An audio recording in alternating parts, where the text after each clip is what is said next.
Konnichiwa!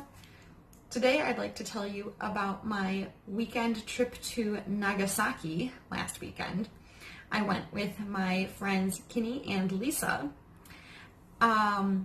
Nagasaki is interesting. So I guess one, I haven't really done many weekend trips. So this is kind of one of my first weekends in a different city. Most of my trips have honestly been nature related thus far. So it was really cool to get to see a new city for the first time. And Nagasaki, I think, holds a special place in my heart because when back in the States before I came to Japan, when I would tell people where I was moving, I'm going to the city of Fukuoka, no one had heard of Fukuoka. No one. So what I would tend to say is, oh, it's kind of near Nagasaki, because Nagasaki is only 2 hours away by normal train, so not even bullet train. So it's quite close in terms of nearby cities, and it's kind of the other major city located on the island of Kyushu, which is the southern island that Fukuoka is on. So I feel like I've been kind of referencing Nagasaki for a long time, being like, well, if you don't know where Fukuoka is, it's near Nagasaki. So it was nice to actually go to the city that I've been kind of telling people I sort of live near for what seems like a long time now. And Nagasaki was a really interesting and introspective trip, I would say. So we just did a one overnight. We caught the train early in the morning and went. Our first stop was actually to the Atomic Bomb Museum, which of course is why Nagasaki is so well known. As an aside, Nagasaki itself is only, I think I looked it up, 300,000 people population-wise. It's not that big of a city. I mean, it is a city certainly, but like compared to Fukuoka is much larger. So it's got a small little downtown. It's heavily influenced by it's a port city, so back in like the 1800s, Japan was really quite closed off to foreign influence and foreign trade, but with the exception of Nagasaki. So Nagasaki was this huge trading port, which therefore it's kind of has a very international feel to it, heavily influenced by the Dutch for Dutch trading, as well as China. So they have a little Chinatown downtown and a lot of European style houses. So it was interesting. At one point we were walking on like a cobblestone street with Dutch houses, and I feel like there was a moment where I couldn't see any Japanese characters, like signs, and I was like, if you just looked at the street just for this one moment, you would almost think that you're in Europe. So it was really interesting, just the feel of the city being very international, having a lot of cultures there, and that European Dutch influence, as well as a Chinese influence, where we got to have a lot of good Chinese food as well. And we had our hotel off of right near Chinatown. So the city itself has a very interesting international past, but of course also a very horrific past. In August 9th of 1945, so that's almost coming up on exactly, I believe, if I'm doing my math correctly, 85 years ago, was when the U.S. dropped the atomic bomb, first on Hiroshima a couple days before, and then on Nagasaki.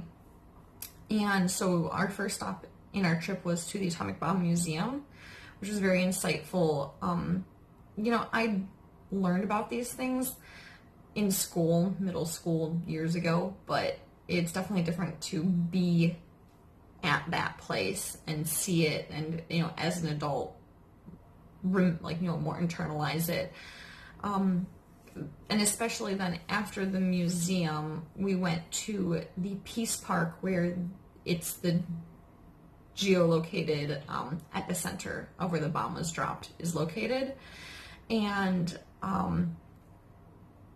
looking at where the circle radius is, they have a kind of a simple monument erected in the center. It just felt very a weighted feeling, where there was a lot of like these crickets doing this monotonous buzzing noise, and the air was kind of thick. It had just rained, so it was very humid and dense and very quiet, not a lot of loud music or noises or people laughing or anything. It's very somber. And to stand in that spot and know that 85 years ago, that's where something so unthinkable, just, I mean, in an instant, so much death and destruction in a really horrible, horrible way, was a lot to feel in that moment. I tried to tastefully just do one video for you to kind of get a sense of that epicenter location. So here's that.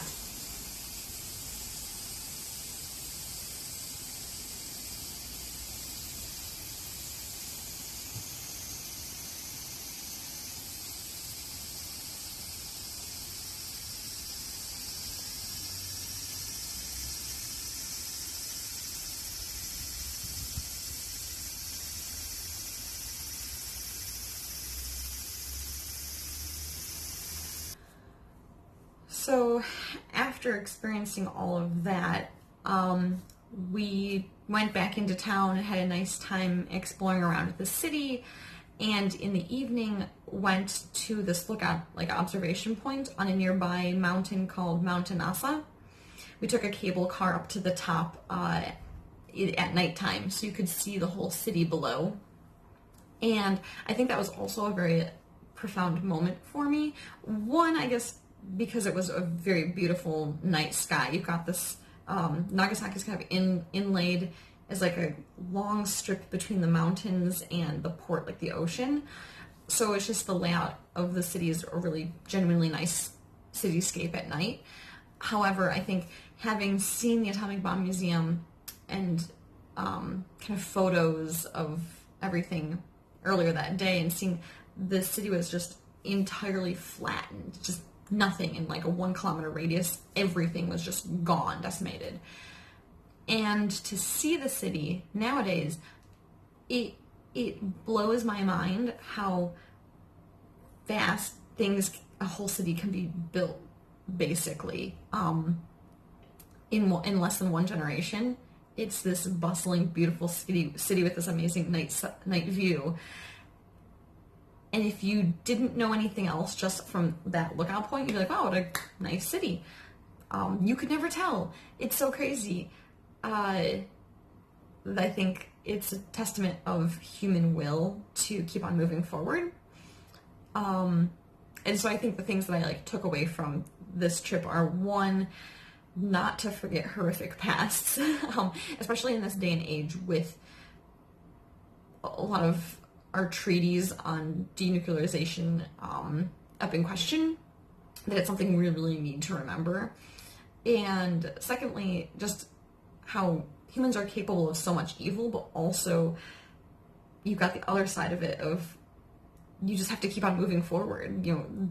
You couldn't just leave Nagasaki in ruins, but it was rebuilt to be this really nice and interesting city. So pretty amazing to see it now and to be able to look back in history as well. So here is a video clip of the night view. And while we were up there, actually on the other side of the city, someone was setting off fireworks. So I caught that as well, which I'm not sure why, but I went with it.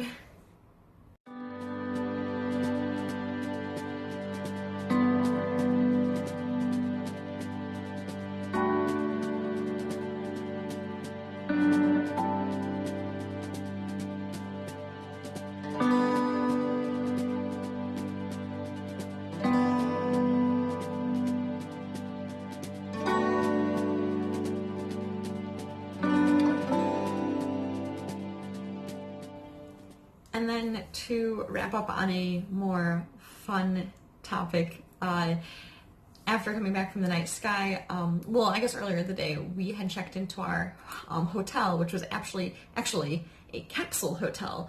So I know everybody always thinks of Japan having these crazy small claustrophobic coffins that you slide into for your sleeping, but the capsule hotels are not like that. It was actually basically a little container that had your bed and a little slot that would almost be like a dresser, and it was quite spacious. I mean, yeah, you couldn't stand up and move around, but it was comfortable, clean, nice, and if you're really just using it to go to sleep, totally fits the purpose of it. They even had a nice little bath spa area. It was an all women's floor, and then above was an all men's floor. And totally would do again. So the capsule hotels, I'd say not claustrophobic, not like what you're imagining of some tiny little like tube that you crawl into. It was actually really comfortable. So we did that. I have a video of that for you. And then following that, we went out for the night to a standing sake bar for kind of finger foods and drinks. It was this really cool bar where you enter and it's very skinny narrow, so you can only have one. It basically fits a counter and then one person up against a wall. And so it was a shuffling system where when you come in, you go to the end. And then as people on the furthest back wall leave, you just keep on shifting down. So initially we were near the door, and then every time someone left, you'd move a little bit further in down the line on the counter until we were at the back wall, and therefore had been there the longest.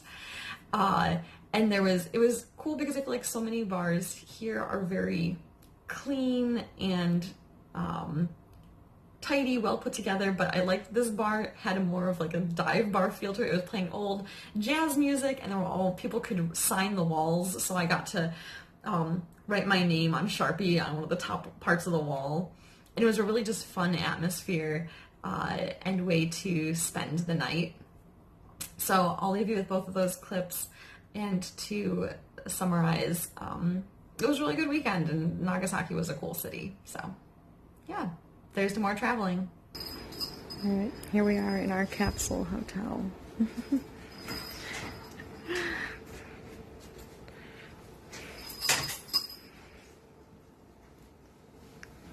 So really not too bad.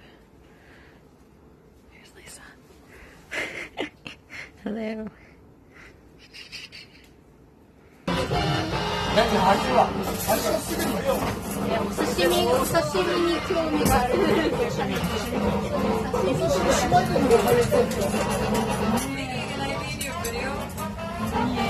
have to be in it. I need to be in your video.